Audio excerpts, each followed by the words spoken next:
Epworth was one of the 8 original villages to make up the Isle of Axone. It was originally an inland island surrounded by rivers and fens, but in 1626 King Charles I commissioned the Dutch engineer Cornelius Vermuyden to drain the Hatfield Chase and the Isle of Axone, as this increased his cultivatable lands. This is the former site of the Vinegarth Manor, the medieval home of the de Mowbray family. The de Mowbrays were a rich and powerful family for many centuries. In 1106, they helped capture King Henry I's brother, Robert, and for this they were rewarded with land, including all of the Isle of Axone. William de Mowbray was one of the 25 barons tasked with keeping the Magna Carta. He was chosen as he was at the forefront of the opposition to King John. In 1215 the Magna Carta was signed and established for the first time the principle that everybody, including the king, was subject to the law. The barons were entrusted with ensuring the king's compliance to its terms.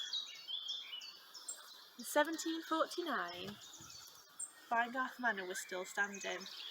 It was described as a large house with a hall, parlour and kitchen with 3 attics above.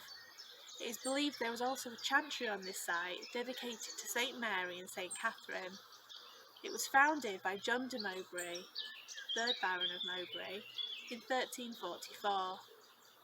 Archaeological excavations on the site have uncovered some of the walls, as well as tiles bearing the Mowbray family arms of the Lion Rampant. It also uncovered many pottery pieces as well as animal bone. This is the Church of St Andrew, and it stands on the former site of the Vinegarth Manor. Although it is largely a 14th and 15th century building, some of the earlier 12th century aspects remain. It underwent restoration in 1868 by James Fowler of Louth, who was a famous church architect. He added a new organ chamber, as well as reseating, reflooring and re-roofing the aisles.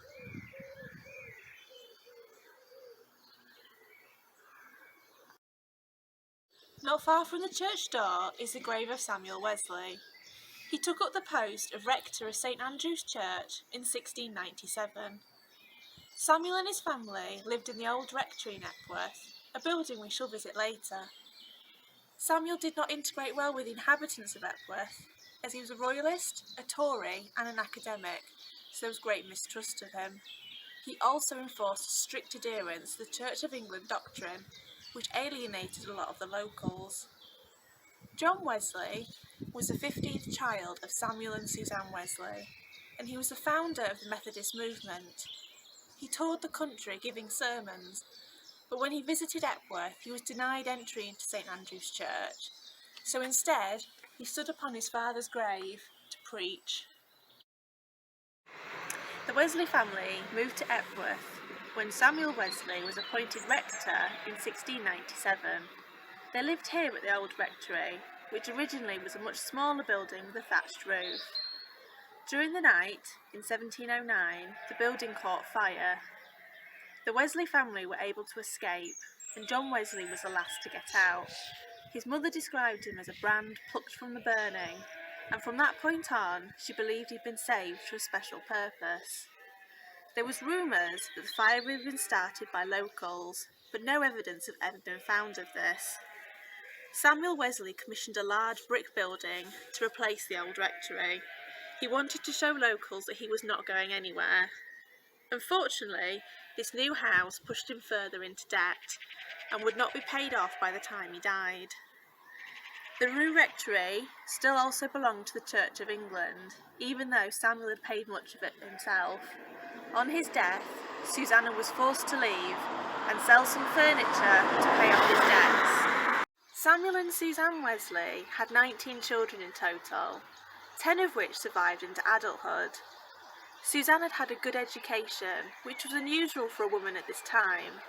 She'd also been brought up to stand strong in her beliefs. This made her strong-willed, and she was often seen to disagree with her husband. Suzanne was keen for all her children to have a good education. so she homeschooled them from the age of 5. She expected them to learn the alphabet on the first day, and was frustrated when 2 of the children took a day and a half to learn it instead. She also taught them Greek and Latin, with Hetty being able to read parts of the New Testament in Greek by the age of 8. John Wesley would go on to found the Methodist movement. He toured the country giving sermons. In total, he preached about 40,000 sermons. The Church of England was very wary of him, as he often criticised them, and many churches refused him entry. For this reason, he often preached on village greens, in factories and market squares. His brother Charles also converted to Methodism. He is most well known for writing hymns, having written over 6,000. You may know him from such hymns as Hark the Herald Angels Sing. Epworth Marketplace bore witness to one of the biggest political riots in history in June 1852. The 3 candidates for the North Lincolnshire parliamentary seat had all agreed to hold their political address on the same day in Epworth. Sir Montague Cholmondeley, the Liberal candidate, arrived first with his supporters, which gathered in the marketplace. Supporters of the Right Honourable Robert Christopher and James Banks Stanhope, both Conservative candidates, met with their supporters on Cutthroat Hill, now called Belton Road. They had brought many of their supporters from Gainsborough, which caused mistrust amongst the locals of the Isle of Axholme. They also brought 400 supporters on horseback. The Conservative supporters filled into the marketplace as the candidates joined Sir Montague Cholmondeley on a wooden platform.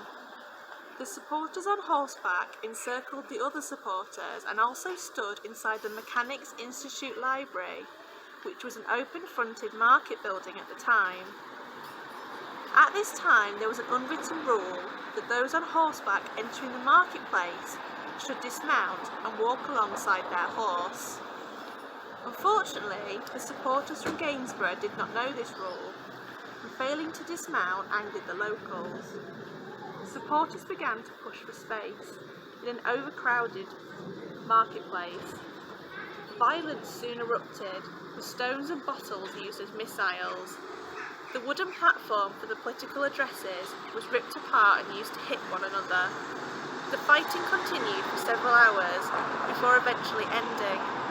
Newspaper reports at the time talk of supporters being so badly injured they were left in a grave condition. This building is called Chestnut House. It is now a fish and chip shop, but it was the former home of Victorian photographer Joseph Bottomley. Born in 1830 in Stainland near Halifax, he went on to marry Mary Ann Sugden in 1852. He established one of the first photographic studios in Bradford. They would have 8 children before Mary Ann died in 1886, after which Joseph moved to Epworth. He married Mary Healy from Gaul, who was 27 years younger than him. They would have 2 children. Joseph continued to work as a photographer until his death in 1909. We have him to thank for many of the local photographs from that period. The post office building on the High Street probably has 17th century origins, but with an 18th century brick encasing. It was originally a house, but has later been converted into a shop. It is built in a Dutch style of architecture. There are examples across the Isle of Axholme of Dutch architecture, and this is due to the Dutch engineer Cornelius van Muyden, who was commissioned to drain the land. He brought many workers with him from the Netherlands to help undertake this work. They were met with fierce resistance from locals, who were concerned with the impact draining the area would have on their livelihoods. Despite this resistance, many of the workers settled across the Isle of Axholme once their work was completed. We can still see their influence in some of the older architecture. This building is one of the earliest surviving vernacular buildings in the Isle of Axholme.